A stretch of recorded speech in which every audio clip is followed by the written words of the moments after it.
Bom, você já viu em outros cortes aqui do Meteor, a gente falar do PL da dosimetria, de como o Alessandro Vieira fez todo um escarcéu por lá e acabou votando a favor dessa PL, como o Jacques Wagner se posicionou por um acordo e depois votou no não. Esses dois temas você pode ver nos outros cortes. Agora, é claro que a gente estava faltando, né, trazer aqui o que o Reinaldo Azevedo falou sobre isso. Olha, ele detonou de novo os golpistas e dessa vez muito bem focado no Senado e nos votos absurdos em cima de uma tal de dosimetria. Pois é, absurdo completo que a gente vai ver agora no plantão do Meteoro.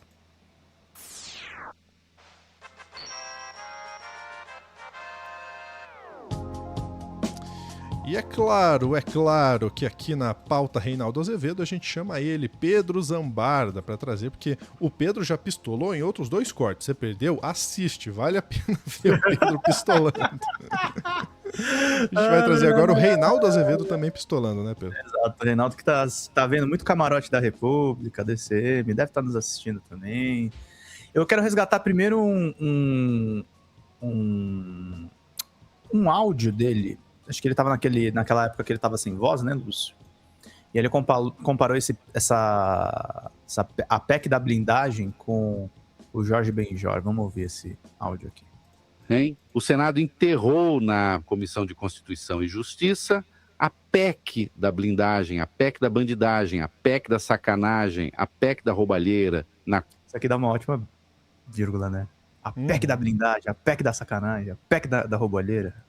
Comissão, o resultado foi unânime.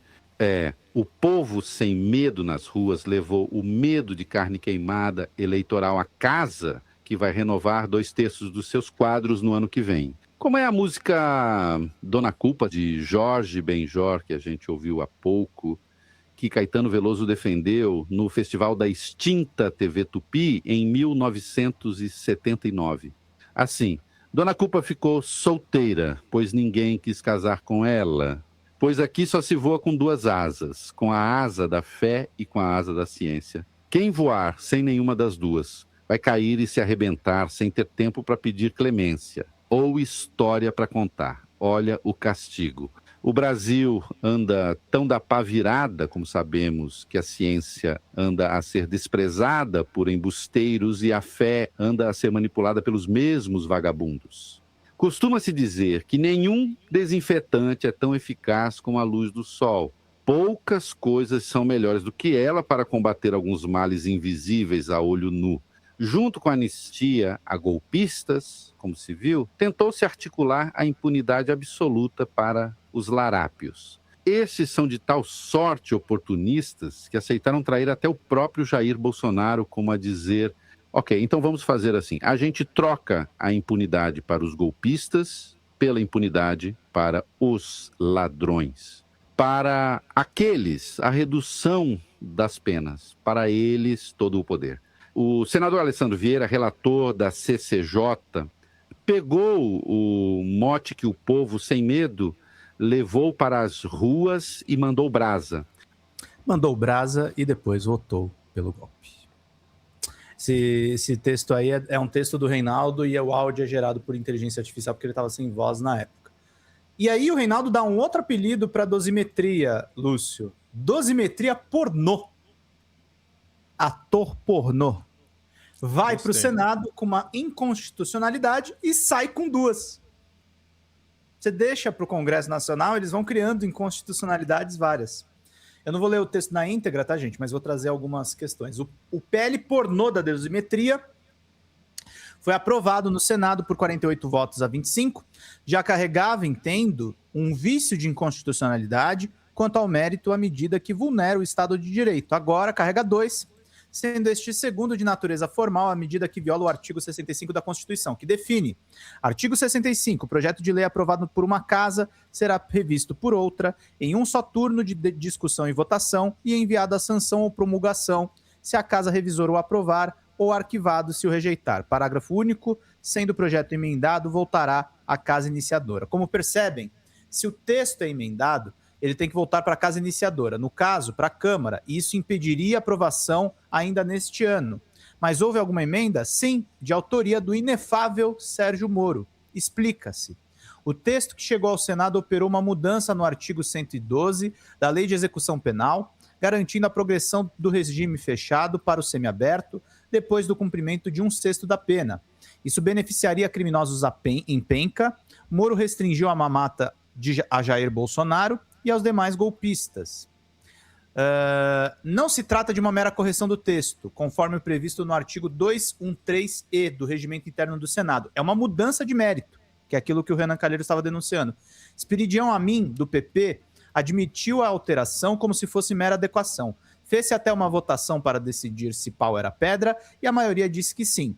Cumpre lembrar, na Câmara, o deputado Pedro Campos, do PSB, havia feito um destaque para retirar do texto a alteração do artigo 112, mas a proposta foi recusada. Mais uma evidência, pois, de que se tratou de uma mudança de mérito, o que se fez no Senado, o que obriga o projeto a voltar para a Câmara. Lula vai vetar. Nas redes sociais, a ministra Gleisi Hoffmann, das Relações Institucionais, anunciou que Lula vai vetar a estrovenga.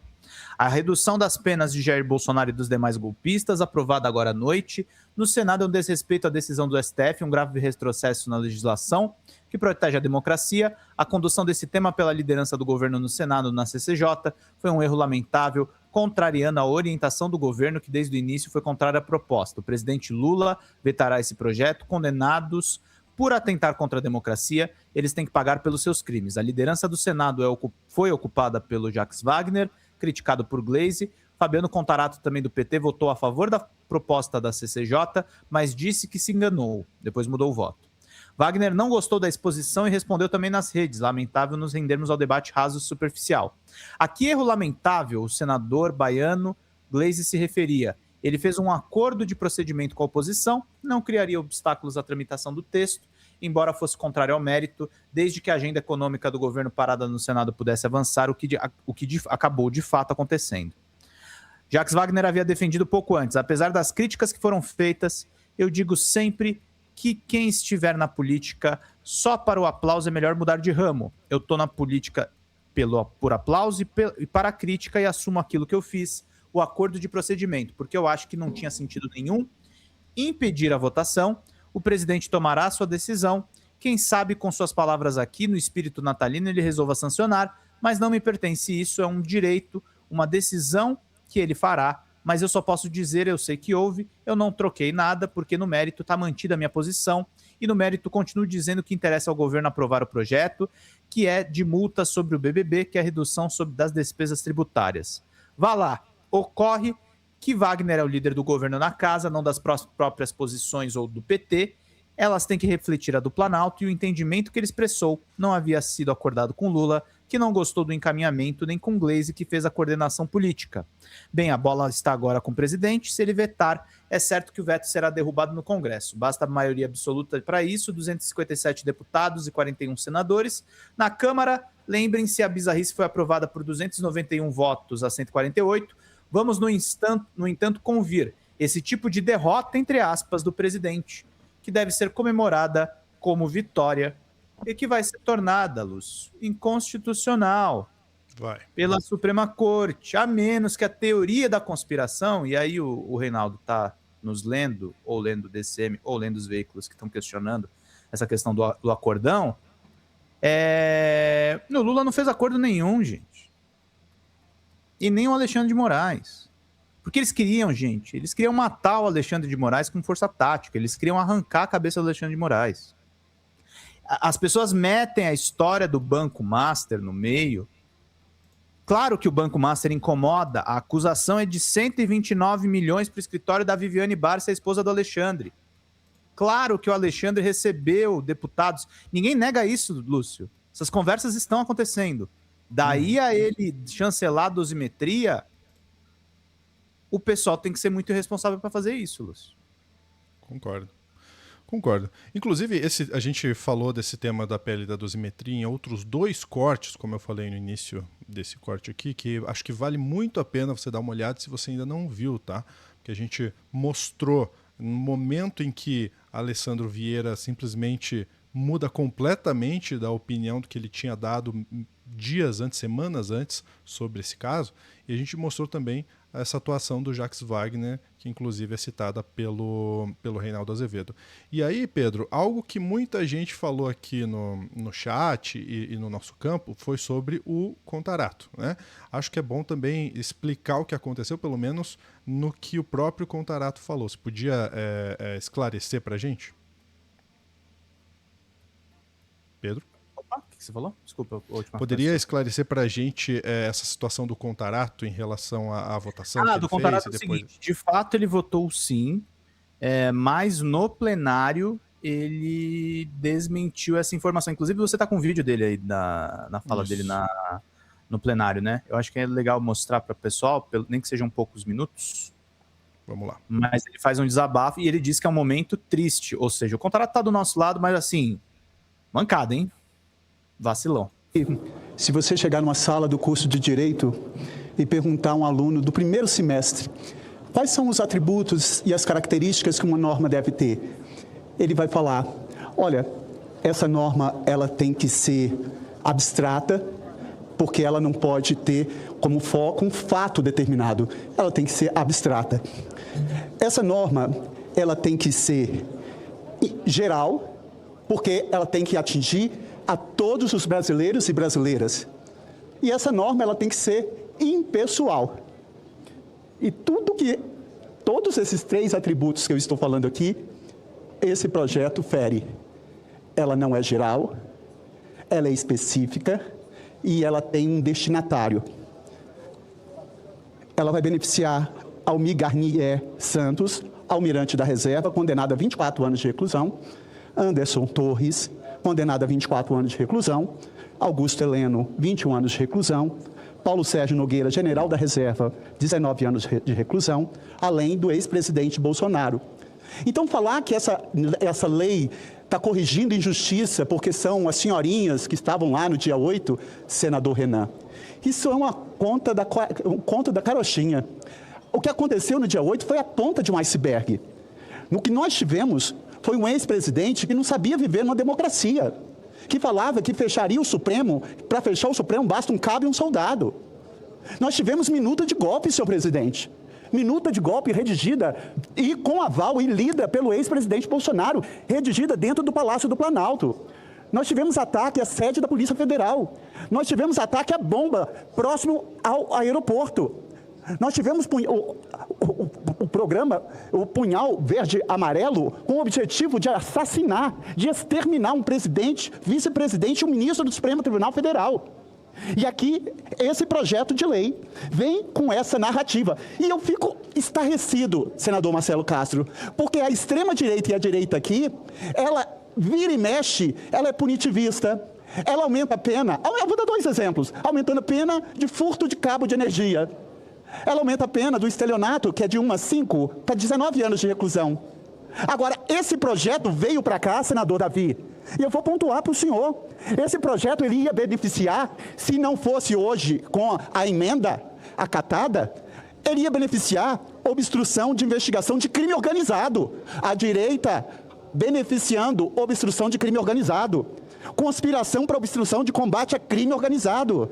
Mediação para exploração sexual de adolescente, favorecimento à prostituição, a lei de responsabilidade, os crimes no Código Eleitoral. Então, essa norma ela não é geral, essa norma não é impessoal, essa norma não é abstrata, e isso é uma autofagia. Como pode a Constituição Federal estabelecer aqueles crimes que, por sua natureza, são hediondos constitucionais? Porque se você pegar a lei dos crimes hediondos, que é a lei 8.072/90, que elenca ali o rol de crimes hediondos, é uma lei infraconstitucional. Mas o legislador constituinte do dia 5 de outubro de 88, ele foi muito inteligente, porque ele falou, eu não saberei o que o legislador ordinário vai colocar como crime hediondo, mas desde já eu quero aqui colocar alguns, como a prática do racismo, e todos aqueles que atentarem contra o Estado democrático de direito. Então essa é uma lei que já é inconstitucional, porque nem por objeto de emenda à Constituição, por força do que determina o artigo 60, poderia se estar. É como se a Constituição aquecesse a atacar a própria Constituição. Ah, não, é para beneficiar senhorinhas. 564 dessas pessoas foram beneficiadas por acordo de não persecução penal. Sabe quantas pessoas, de todas que foram presas, foram condenadas a penas acima de 12 anos? Nem 5%. Então nós estamos aqui, legislando com o endereço certo. O ex-presidente Bolsonaro, o senhor me perdoe o desabafo, quando essa casa quer legislar de forma contundente, ela faz contra pobres e pretos. Mas quando alguém da cúpula, envolvendo, principalmente atacando a Constituição, isso era para todo o Senado Federal se envergonhar. Eu me envergonho do que o Senado está dando uma resposta hoje para a população brasileira. E agora nós vamos falar, não, sobre o pretexto que vamos beneficiar as senhorinhas que não tinham nada a ver ali com o fato, nós vamos aqui, na verdade, tendo um destino certo, que é o ex-presidente Bolsonaro e sua claque da cúpula que tem que estar cumprindo pena. E digo até mais, ele tinha que estar cumprindo pena por todos os crimes que ele praticou na pandemia, na CPI da Covid, que nós apuramos. Agora, o que nós estamos fazendo aqui é um momento de vergonha. Eu, enquanto humilde professor de direito, quando falar das características de uma norma penal ou de uma norma dentro do processo legislativo, eu vou falar, eu voltando para a sala de aula, se assim Deus me permitir, eu vou falar, olha, no Senado não é bem assim, porque eu vi a edição de leis que não foram abstratas, que não foram impessoais e que não foram genéricas. E isso me envergonha. Esse processo veio de forma assodada da Câmara. Esse projeto já ia passar direto aqui, sem passar pela Comissão de Constituição e Justiça. Esse projeto, eu fiz um pedido de audiência pública, negado o pedido de audiência pública. Esse projeto foi pedido vista, gente. Vista é um direito regimental de até 5 dias. Não, vamos dar 3, 4 horas para a gente aprovar aqui com um destinatário específico. Mas não... Isso aí foi uma vergonha mesmo, né? Olha o tempo que teve a proposta para ser deliberada. Um tempo absurdamente curto. Absurdamente curto. Por interesses políticos, basicamente por isso. Porque não tem absolutamente nenhuma urgência nessa pauta. PL da pornografia, gente. Vamos voltar pra rua. Reinaldo tá certo no apelido. Exatamente. Boa fala do Contarato. Concordo em muita coisa ali. E é triste. Triste que a gente passe por mais isso. Agora, é o rito que deve seguir. O presidente deve vetar, deve voltar à Câmara, que deve aprovar, aliás, derrubar o veto. E aí o Supremo Tribunal Federal muito provavelmente vai ser provocado, porque claramente tem inconstitucionalidade nessa pataquada toda. Ficamos por aqui, Pedro? Ficamos por aqui, meu querido Lúcio. Grande abraço, até a próxima.